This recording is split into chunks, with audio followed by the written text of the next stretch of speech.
Imagina una isla envuelta por la oscuridad, donde la noche no trae descanso, sino una tensión silenciosa, casi tangible. No hay sonidos de grillos ni el canto relajante del viento entre los árboles. Solo un silencio espeso que lo envuelve todo.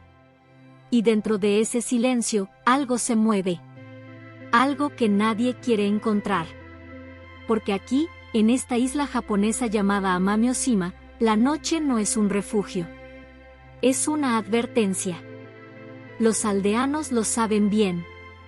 Lo sienten cuando cae el sol y las sombras se estiran, cuando los últimos rayos de luz desaparecen tras las montañas. A esa hora, las puertas se cierran con más fuerza, las ventanas se aseguran con clavos si es necesario, y las linternas parpadean con manos temblorosas. Los niños aprenden desde pequeños a no salir de casa una vez oscurece. No por superstición.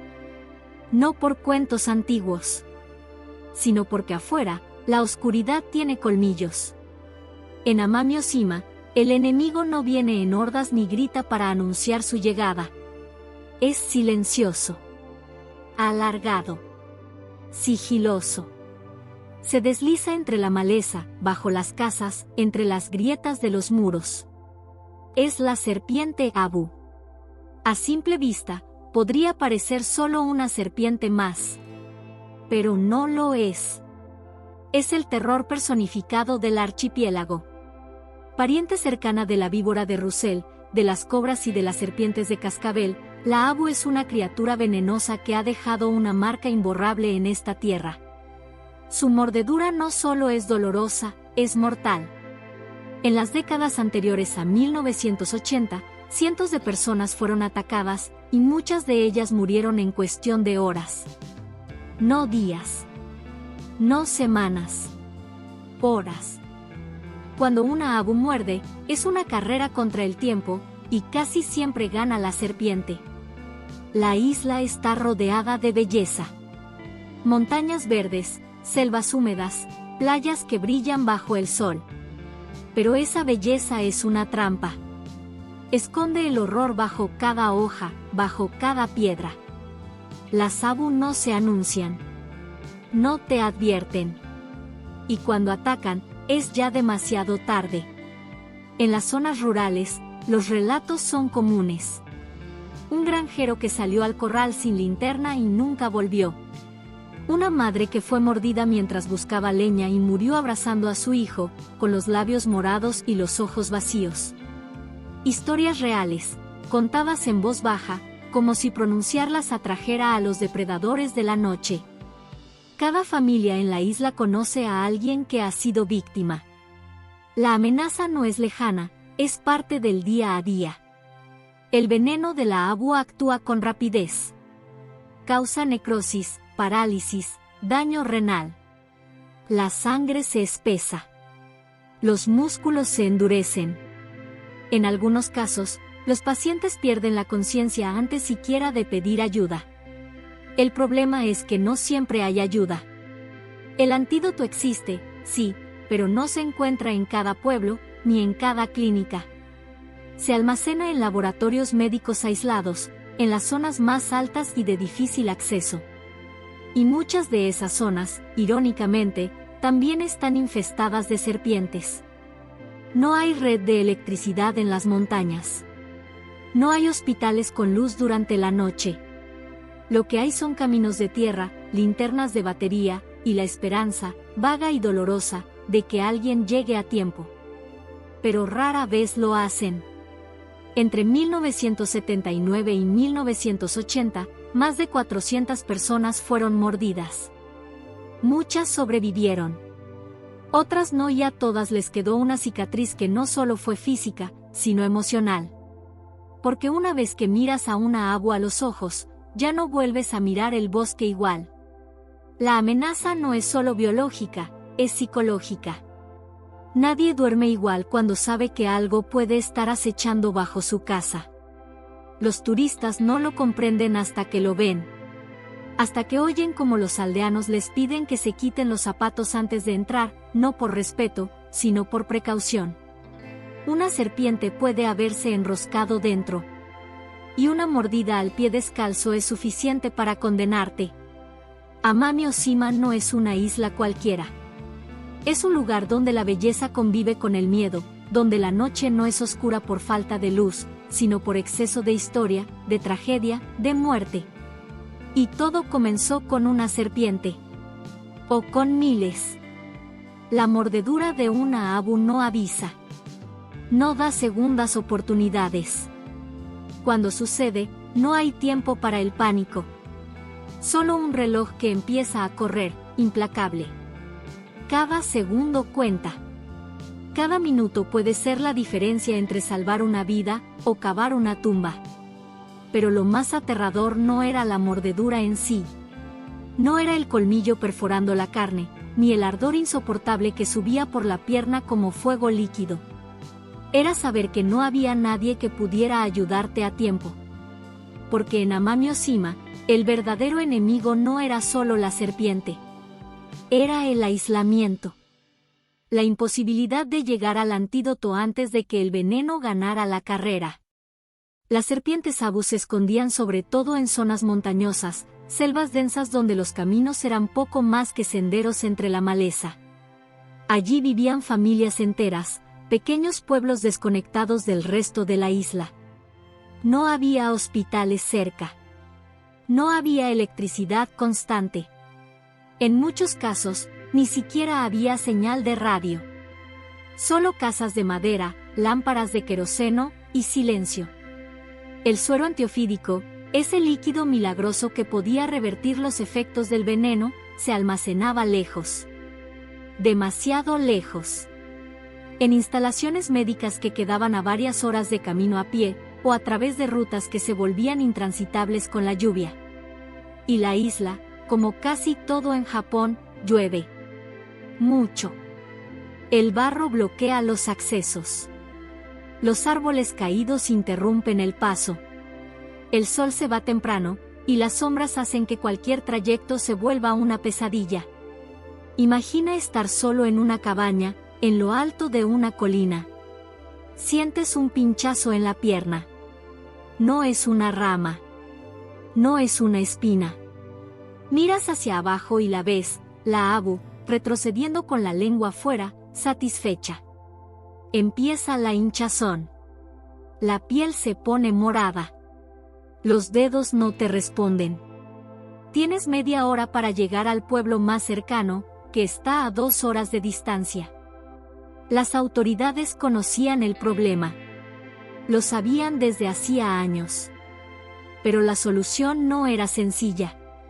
No podían llevar electricidad a todos los rincones montañosos de la isla sin años de trabajo y millones de yenes. No podían construir clínicas en cada aldea sin personal médico dispuesto a vivir entre serpientes venenosas. ¿Y el helicóptero? Solo en teoría. El clima, el terreno y los recursos hacían que las evacuaciones por aire fueran poco frecuentes, y aún menos confiables. Se intentó, por supuesto. Hubo programas de concientización. Se distribuyeron botiquines básicos, y en algunos pueblos se entrenó a voluntarios para aplicar primeros auxilios. Pero el veneno no espera. Y el antídoto no era como una pastilla que se puede guardar en casa. Requiere refrigeración constante. Condiciones médicas precisas. Equipamiento que no existía en las alturas salvajes de Amami Oshima. La desesperación de muchas familias era silenciosa, cotidiana. Algunos se arriesgaban a caminar por la noche si escuchaban un grito. Otros improvisaban camillas para cargar a los heridos montaña abajo. Muchos llevaban siempre un machete no solo para cortar ramas, sino para defenderse, si era posible, de una emboscada reptiliana en plena oscuridad. Y mientras tanto, las abus seguían multiplicándose. Ocultas en el follaje, en las paredes de las casas, bajo los tablones del piso. Esperando. Porque ellas sí sabían que tenían ventaja. Que por cada mordida, había una posibilidad real de que nadie llegara a tiempo. De que una vida más se apagara antes de que el suero saliera siquiera del refrigerador de la clínica. La isla, hermosa y mortal, se convirtió en un campo de batalla silencioso. Uno donde los humanos iban perdiendo. No por falta de valentía, sino por falta de acceso. Por estar atrapados en un territorio donde la geografía, la tecnología y la biología jugaban en su contra. En ese contexto, no era extraño que algunos soñaran con una solución más rápida. Algo más directo. Una forma de combatir a las serpientes con algo que no dependiera de carreteras, doctores o suerte. Una idea que, al principio, pareció brillante. La desesperación tiene la habilidad de convertir ideas arriesgadas en soluciones aparentemente perfectas. Y en Amami Oshima, allá por finales de los años 70, la desesperación era algo tan cotidiano como la humedad en el aire. Las mordeduras de Abu continuaban cobrando víctimas, las autoridades estaban al límite y la comunidad vivía con miedo constante. Entonces, alguien, nadie sabe exactamente quién, si un científico, un burócrata o ambos, propuso algo que sonaba casi genial: si el enemigo era una serpiente, ¿por qué no traer un depredador natural que las cazara? Así fue como apareció en escena un animal que parecía salido de una fábula tropical, la mangosta.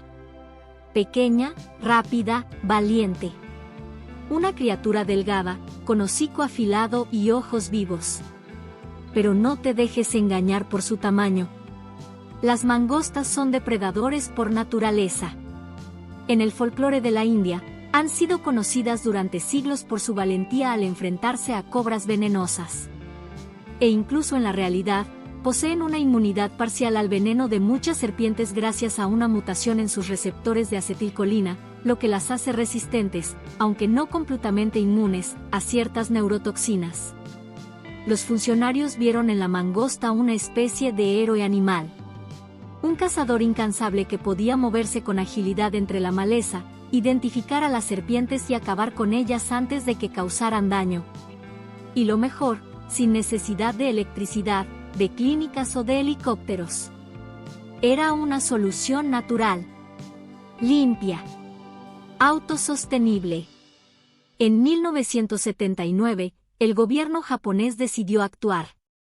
Un pequeño grupo inicial de tan solo 30 mangostas fue introducido en Amami Oshima. Fueron liberadas en áreas específicas, cuidadosamente seleccionadas, con la esperanza de que se expandieran, se reprodujeran, y comenzaran su noble cruzada contra el terror reptiliano que asolaba la isla. Para muchos, fue un momento de alivio. Los medios lo celebraron como una jugada ingeniosa.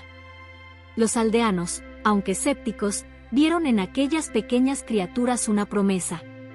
Una esperanza de que sus hijos podrían volver a caminar por los senderos al anochecer sin temer un encuentro fatal entre las sombras.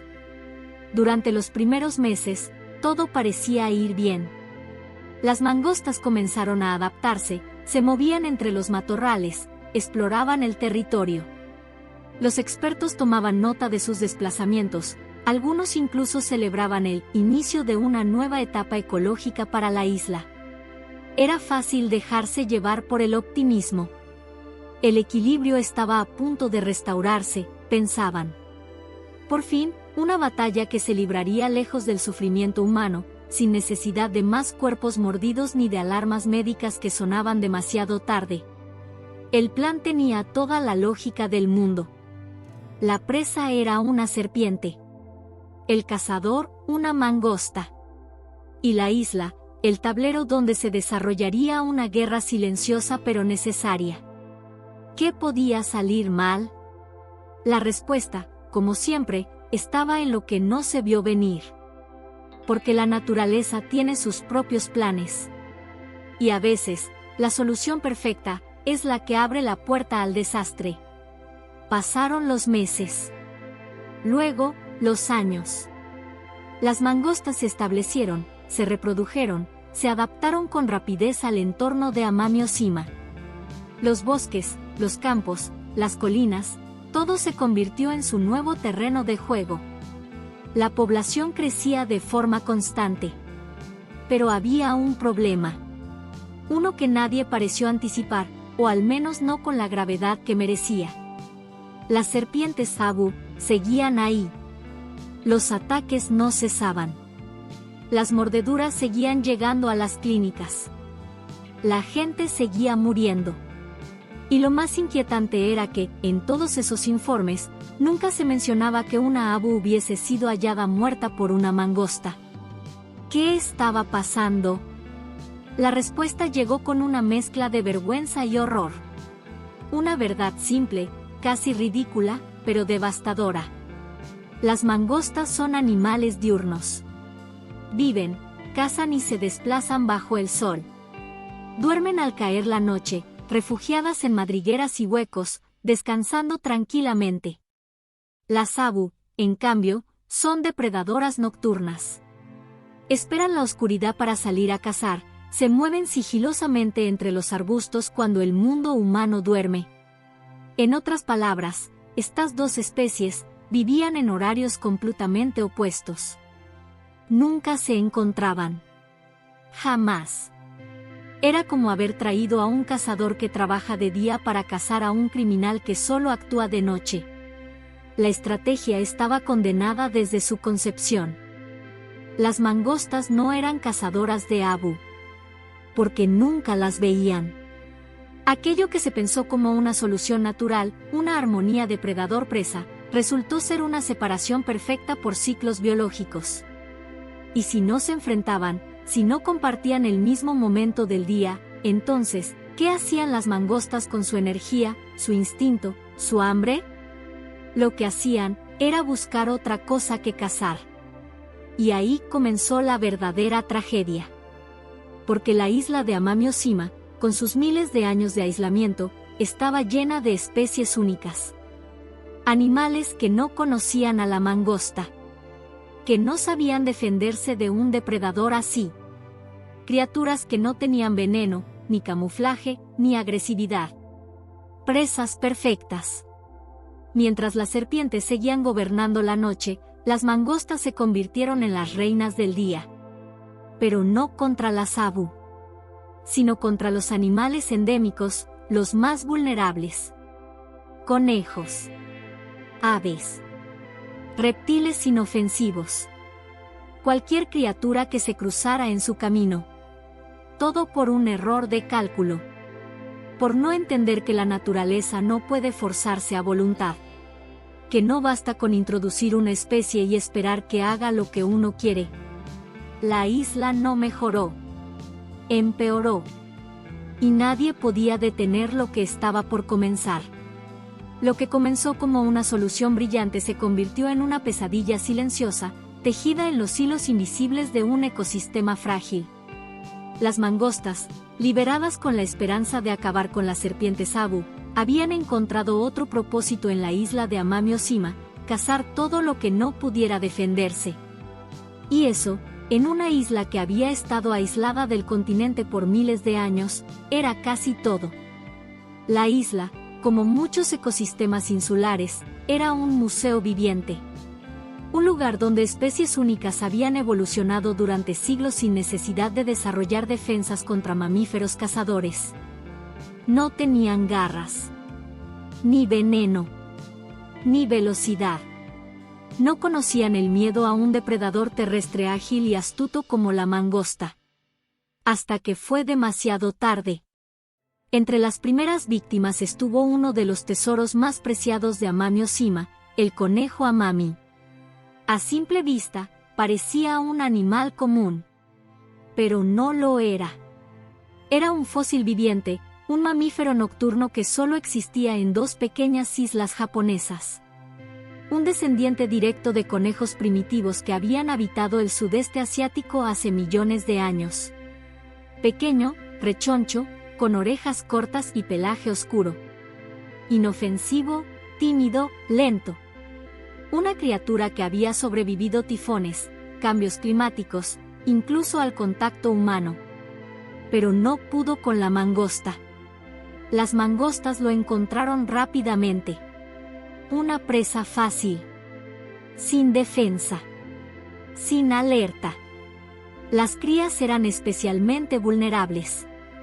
No pasó mucho tiempo antes de que los científicos notaran la caída abrupta en su población. Pero para entonces, Las mangostas ya se habían acostumbrado a su nuevo menú. Y no se detuvieron ahí. Las aves endémicas, que anidaban en el suelo o en arbustos bajos, también fueron arrasadas. Huevos y polluelos desaparecieron en cuestión de días. Algunas especies, como el yelmo del bosque Ryukyu, un pájaro raro de canto profundo, dejaron de escucharse.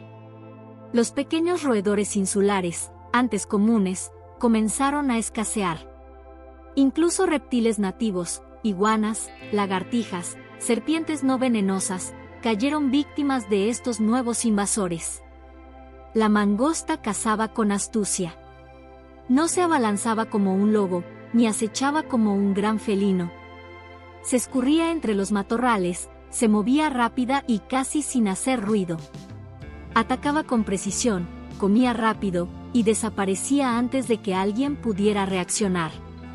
Sus dientes afilados no perdonaban, y su instinto jamás descansaba. El desastre se propagó como un incendio invisible. La flora también comenzó a resentirse. Porque con la desaparición de ciertas especies, otras se descontrolaban. Insectos que antes eran devorados por aves comenzaron a multiplicarse sin freno.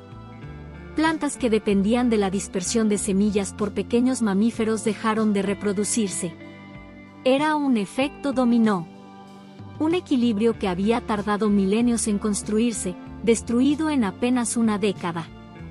Todo por una sola decisión: traer una criatura que no entendía las reglas de aquel mundo.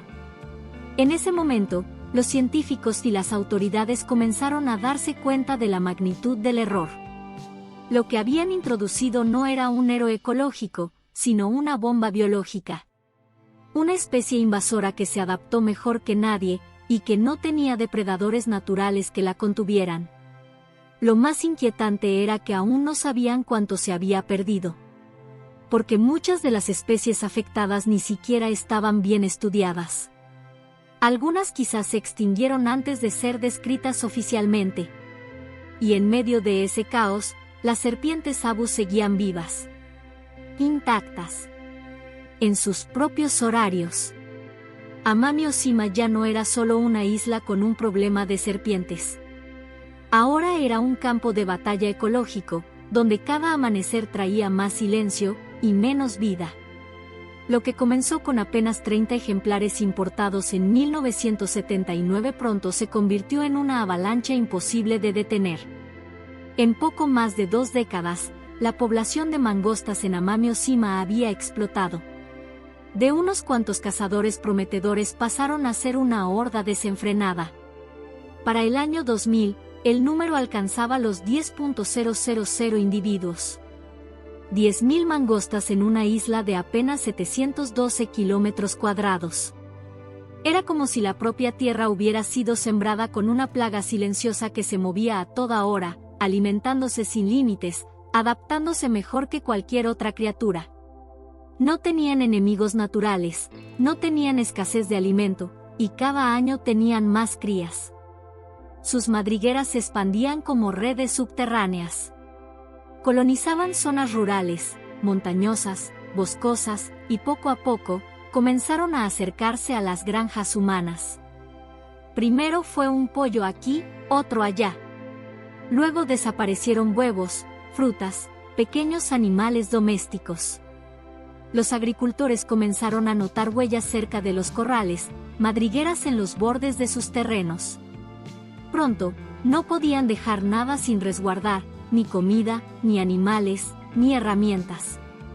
Las mangostas aprendían rápido. Abrían cajas, roían cercas, trepaban árboles frutales. Y lo peor, no le temían al ser humano. Habían crecido entre su presencia. Habían aprendido a esquivarlo, incluso a usarlo. Las noches ya no eran solo de miedo por las serpientes. El día también traía inquietud. Las mangostas eran vistas en caminos, en patios, incluso dentro de viviendas. Cazaban durante la luz del sol, cuando antes se confiaba en que al menos habría una tregua hasta el anochecer.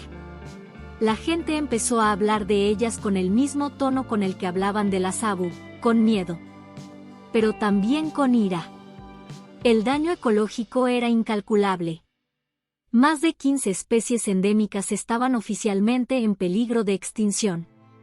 Y probablemente había muchas más afectadas que nadie había logrado documentar. El conejo amami seguía desapareciendo a un ritmo alarmante. Algunas aves ya ni siquiera eran vistas. Animales que habían sobrevivido terremotos, tifones y milenios de aislamiento, estaban siendo aniquilados por un depredador importado en nombre de la protección. Las mangostas no solo cazaban por hambre. Cazaban por instinto. Por territorio. Por competencia. Por reproducción. No paraban. Los biólogos comenzaron a recibir informes de mangostas en zonas donde antes no se las había visto jamás. Sus colonias se extendían sin patrón claro. Y por cada una que se lograba atrapar, había otras 3 que escapaban. Habían aprendido a evitar a los humanos, a esconderse de día, a cambiar su comportamiento. Y lo más devastador era que las serpientes sabu seguían allí. Imperturbables. Las mordeduras no se redujeron como se esperaba. De hecho, en algunos años incluso aumentaron, porque la presión ecológica creada por las mangostas alteró los hábitos de las serpientes, forzándolas a migrar hacia zonas habitadas, en busca de comida. La guerra, lejos de ganarse, había sumado más frentes. Las autoridades estaban en shock. Lo que se pensó como una intervención inteligente se había transformado en una catástrofe en expansión. El enemigo ya no era una serpiente esquiva del bosque. Era una invasión completa, visible y descarada que desafiaba a toda la isla, y a todo un país que no sabía cómo frenarla. Fue entonces cuando alguien dijo en voz alta lo que todos temían: ya no estamos combatiendo una plaga de serpientes. Ahora estamos atrapados con un depredador que no tiene límites. Y la única salida era la guerra. Para el año 2000, ya no quedaban dudas, la situación en Amami-Ōshima se había convertido en una crisis nacional de biodiversidad. Lo que empezó como una decisión aparentemente sensata, introducir mangostas para controlar serpientes, había desatado una cadena de consecuencias catastróficas. Los ecosistemas colapsaban, las especies nativas desaparecían a un ritmo alarmante y la vida rural se había vuelto insoportable para muchos agricultores. Las mangostas no eran ya solo un problema ambiental, eran un enemigo declarado. Japón, conocido por su eficiencia y precisión, entendió que la solución tenía que ser drástica. Ya no se trataba de controlar una población, había que erradicarla por completo. Así nació una operación sin precedentes en el país, la Operación Caza de Mangostas. No fue una medida improvisada ni simbólica. Fue un proyecto serio, ambicioso, y con un objetivo claro: eliminar a cada mangosta de la isla. Se creó un equipo especializado, compuesto por biólogos, ambientalistas, guardabosques y expertos en manejo de especies invasoras. Algunos medios comenzaron a llamarlos los cazadores de Amami. No usaban rifles ni armas, sino conocimiento, estrategia y paciencia. El primer paso fue el más obvio: colocar trampas. Pero no podían ser trampas cualquiera. Las mangostas eran astutas, ágiles y podían detectar fácilmente la presencia humana. Se diseñaron trampas específicas para su tamaño, con sensores sensibles al peso y olor, y con una estructura que evitaba capturar a otras especies. Fue un proceso meticuloso, cada trampa debía ser colocada en zonas estratégicas, verificada diariamente y retirada si ponía en peligro a fauna nativa. Se implementaron también cebos especiales, alimentos con aromas irresistibles para mangostas, impregnados de atrayentes diseñados científicamente. Estos cebos no eran venenosos, para evitar daño colateral en otras especies, sino una manera de atraerlas a zonas donde pudieran ser capturadas con mayor eficiencia. Pero eso no era suficiente.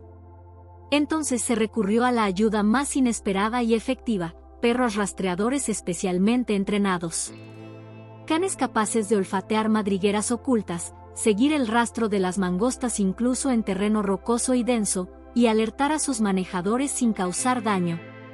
Estos perros, entrenados durante meses, se convirtieron en el corazón del operativo. Junto con sus guías, caminaban por las zonas más difíciles de la isla, muchas veces durante horas, sin más sonido que el crujido de las ramas y el jadeo del esfuerzo. La operación era tan intensa que, en ciertos sectores, se dividía la isla en cuadrantes como si fuera un tablero militar. Se elaboraban mapas con puntos rojos donde se avistaban madrigueras, zonas donde las trampas eran más efectivas, rutas de patrullaje de los equipos caninos y patrones de desplazamiento de las mangostas. Todo se anotaba, todo se analizaba. Se convirtió en una auténtica guerra ecológica y logística. A medida que avanzaba la campaña, también lo hacía la sofisticación. Se probaron drones con cámaras térmicas. Se colocaron sensores de movimiento en puntos clave. Incluso se desarrollaron trampas inteligentes que enviaban señales en tiempo real al centro de control cuando capturaban un ejemplar. Pero la batalla no fue fácil. Las mangostas demostraron ser enemigos formidables. Cambiaron sus patrones de comportamiento, comenzaron a moverse en horarios menos predecibles. Algunas dejaron de usar las madrigueras más expuestas. Otras migraron a zonas más elevadas, más difíciles de rastrear. Se volvieron más desconfiadas, más solitarias, más esquivas. El esfuerzo fue titánico. Pero no se detuvo. Año tras año, trampa tras trampa, rastreo tras rastreo, el número de capturas aumentó, y la población comenzó, lentamente, a descender. Mientras tanto, los niños que habían nacido cuando comenzaron las primeras trampas crecieron sabiendo que en su isla había una guerra silenciosa en curso. Para muchos, era normal ver trampas en los caminos, perros trabajando en los bosques, y expertos con tabletas apuntando números en hojas de seguimiento. Una generación entera vivió entre los ecos de una decisión mal tomada y los intentos desesperados por corregirla. Y lo más sorprendente de todo es que, a pesar de lo increíble que sonaba, el plan comenzó a funcionar. Pero aún faltaban muchos años, y miles de trampas, para ver el final de esa historia. 24 años. 2 décadas y media de lucha silenciosa, de patrullajes en la madrugada, de trampas colocadas una por una en caminos remotos. Más de una generación creció viendo cómo su isla se transformaba lentamente, como los científicos, los perros, los ambientalistas y los agricultores trabajaban codo a codo, no para conquistar, sino para restaurar. Para devolverle a Amami Oshima lo que nunca debió perder. Y entonces, en 2024, se anunció la noticia que nadie se atrevía a soñar con certeza. La isla estaba oficialmente libre de mangostas. No quedaba ni una. El comunicado llegó desde el Ministerio del Medio Ambiente japonés, respaldado por años de monitoreo continuo, cámaras trampa, estudios de ADN ambiental, análisis de huellas y rastros. Todos los datos coincidían. Las últimas mangostas habían sido capturadas, y en los 2 años siguientes no se registró ni un solo indicio de presencia. Amami Oshima se convertía así en la primera isla grande de Japón en erradicar completamente una especie invasora tan agresiva. Un hito. Un triunfo ecológico sin precedentes. No se trataba solo de eliminar animales, se trataba de revertir un error humano con ciencia, paciencia y voluntad. Los que estuvieron desde el inicio no podían contener las lágrimas. Algunos ya peinaban canas, otros habían perdido compañeros en el camino. Muchos nunca imaginaron que verían ese día. Los nuevos voluntarios, que habían crecido escuchando historias sobre las mangostas, ahora celebraban su desaparición como algo simbólico, una limpieza no solo biológica, sino espiritual. La isla, por fin, podía respirar. Pero lo más hermoso no fue solo la eliminación del invasor. Fue lo que vino después. El conejo Amami, ese fósil viviente que estuvo al borde de desaparecer, comenzó a recuperarse. Nuevas crías fueron vistas en zonas donde hacía más de 10 años no se registraban avistamientos. Las aves volvieron a cantar al amanecer en los bosques. Algunas especies de insectos, que habían sido arrasadas, comenzaron a mostrar señales de recuperación. Era como si la isla hubiera estado reteniendo el aliento durante años, y por fin lo exhalara en paz. Las comunidades locales también sintieron el cambio. Los agricultores dejaron de ver madrigueras en sus campos. Las trampas desaparecieron de los caminos rurales. Los niños podían caminar por senderos antes prohibidos, sin temor a toparse con un depredador inesperado. Por primera vez en décadas, la amenaza diurna se había ido. Y, en paralelo, las picaduras de abo habían descendido también, no por las mangostas, claro, sino por los avances médicos, la distribución de antídotos, y la modernización del sistema de salud en zonas remotas. La isla recuperó algo más que su fauna, recuperó su equilibrio. Sin embargo, la victoria no vino sin lecciones. Japón entendió que el costo de una mala decisión puede ser inmenso, que jugar con el equilibrio natural puede traer consecuencias que se extienden por generaciones. Y esa lección no quedó solo en Amami-Ōshima. Se aplicó a otras regiones, a otros programas de conservación, a otras islas donde se enfrentaban a especies invasoras. El caso de Amami-Ōshima se convirtió en un modelo global. Biólogos de todo el mundo lo estudiaron, lo replicaron, lo citaron. Porque demostraba algo poderoso, que incluso cuando el daño parecía irreversible, aún era posible reparar. No con soluciones fáciles. No con atajos. Sino con compromiso a largo plazo. Hoy, en los senderos de la isla, ya no hay rastros de mangostas. Solo huellas de conejos, cantos de aves, y el sonido del viento entre los árboles. Como si todo hubiera vuelto a ser lo que era. Pero hay una diferencia, ahora, la gente camina con más cuidado. Con más respeto. Sabiendo que la naturaleza nunca olvida, pero, a veces, si uno se esfuerza lo suficiente, perdona. El caso de Amami-Ōshima fue una tragedia, sí, pero también una advertencia.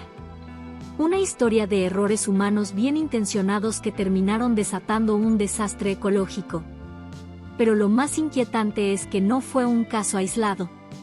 Otras islas, otros países, otras culturas, todos han cometido el mismo error. Y las mangostas, pequeñas pero letales, han sido protagonistas silenciosas de múltiples historias que terminaron igual de mal. O incluso peor. Viajemos a Hawái, por ejemplo. Allí, en la década de 1880, los colonos se enfrentaban a otro enemigo, las ratas. Se habían convertido en una plaga incontrolable en las plantaciones de caña de azúcar. Mordían las raíces, arruinaban la cosecha, transmitían enfermedades. Había que hacer algo. Y la solución, una vez más, pareció estar en la mangosta. En 1883, llegaron los primeros ejemplares. Se liberaron en varias islas, con la esperanza de que se alimentaran de las ratas y limpiaran los campos. Pero al igual que en Amami-Ōshima, nadie se detuvo a pensar en un detalle crucial: las ratas eran nocturnas. Las mangostas, diurnas. Nunca se cruzaban. Jamás cazaban a su objetivo. ¿Y entonces qué hicieron las mangostas? Exactamente lo que hacían en Japón: comenzaron a cazar especies locales. Solo que en Hawái, el golpe fue aún más devastador.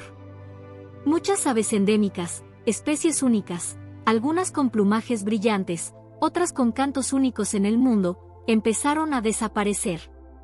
Huevos, polluelos y adultos fueron exterminados en masa. Según estudios, al menos 8 especies de aves nativas se extinguieron directamente a causa de la introducción de mangostas. Una decisión mal calculada. Un daño irreversible.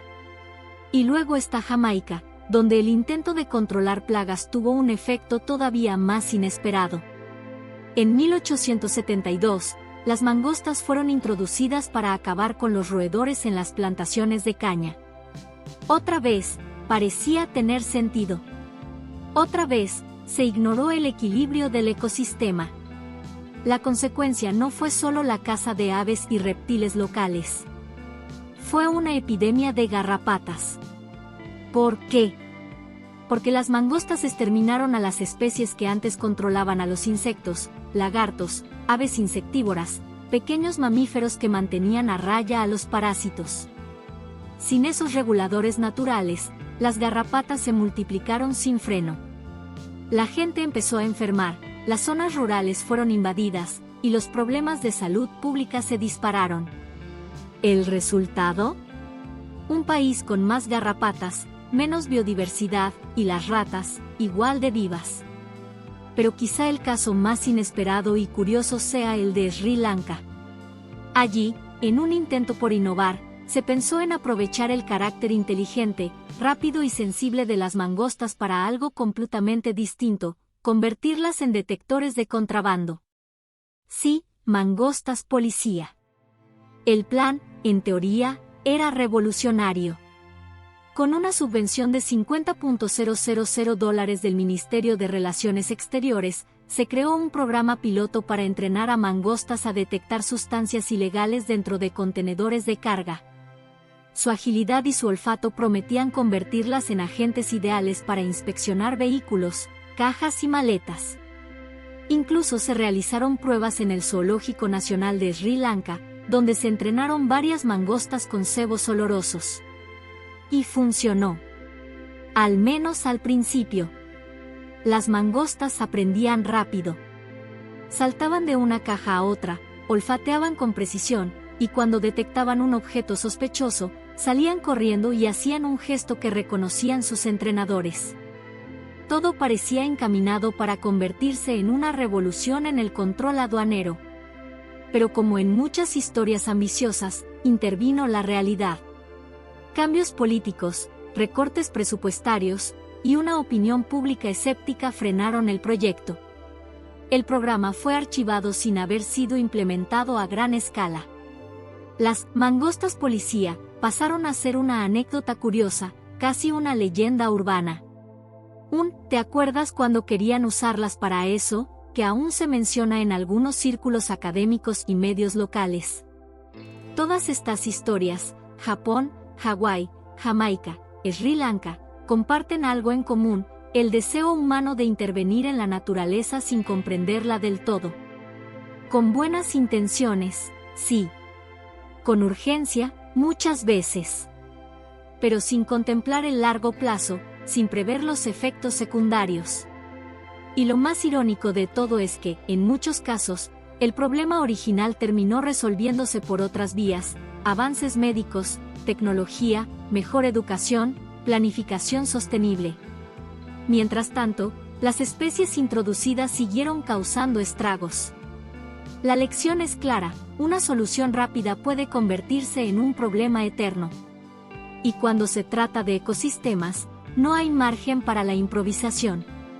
En la historia de Amami Oshima, no hay un villano en forma de serpiente ni un héroe de 4 patas. No hay monstruos mitológicos ni salvadores milagrosos. Solo decisiones humanas, hechas con prisa, esperanza y una profunda falta de comprensión de lo que es verdaderamente frágil. El verdadero protagonista aquí es el equilibrio. Ese tejido invisible que sostiene la vida de cada rincón del planeta. Un equilibrio que tarda miles de años en formarse, moldeado por la evolución, el clima, la geografía, la casualidad. Y que puede romperse en un solo gesto. Lo que ocurrió en Amami Oshima es un espejo que refleja uno de los errores más comunes, y más peligrosos, de la humanidad: pensar que entendemos la naturaleza lo suficiente como para manipularla sin consecuencias. Pensar que si un problema tiene una causa natural, entonces puede resolverse con fuerza, con control, con intervención. Pero la naturaleza no se somete. No se ajusta a nuestros horarios, a nuestras urgencias, ni a nuestras agendas. 30 mangostas. Eso fue todo lo que se necesitó para iniciar una reacción en cadena que duró más de 40 años. 30 animales introducidos sin conocer el reloj biológico de sus presas.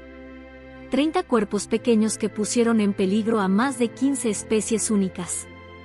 30 depredadores que obligaron a movilizar a científicos, cazadores, expertos en fauna, millones de yenes y 2 décadas enteras de esfuerzo colectivo. Y lo más doloroso es que las Abu nunca fueron derrotadas por ellas. El problema original, aquel que lo motivó todo, terminó resolviéndose con medidas más lentas, pero más sensatas, con educación, con mejoras en la infraestructura, con acceso a antídotos, con monitoreo y prevención. Con paciencia. Con ciencia. Con respeto por los ritmos naturales. La historia no se trata solo de mangostas. Se trata de nosotros. De cómo, una y otra vez, la humanidad ha llegado a entornos que no comprende del todo, y ha decidido arreglarlos. Se trata de una advertencia, que por cada intervención apresurada, puede haber consecuencias que no vemos hasta que ya es demasiado tarde. Pero también hay esperanza. Amami Oshima logró algo extraordinario. No solo erradicó una especie invasora, sino que lo hizo con una estrategia que aprendió de sus propios errores. Con disciplina. Con humanidad. Y al final, la naturaleza respondió. Las especies comenzaron a regresar. El equilibrio, aunque todavía frágil, empezó a reconstituirse. Fue como si el bosque, por un momento, perdonara. Y esa es quizás la lección más poderosa de todas, que aun cuando lo arruinamos todo, cuando desordenamos el tejido de la vida con nuestras manos torpes, la naturaleza, si le damos tiempo, espacio y cuidado, puede sanar. Pero no siempre lo hará. Y no todas las islas tendrán otra oportunidad.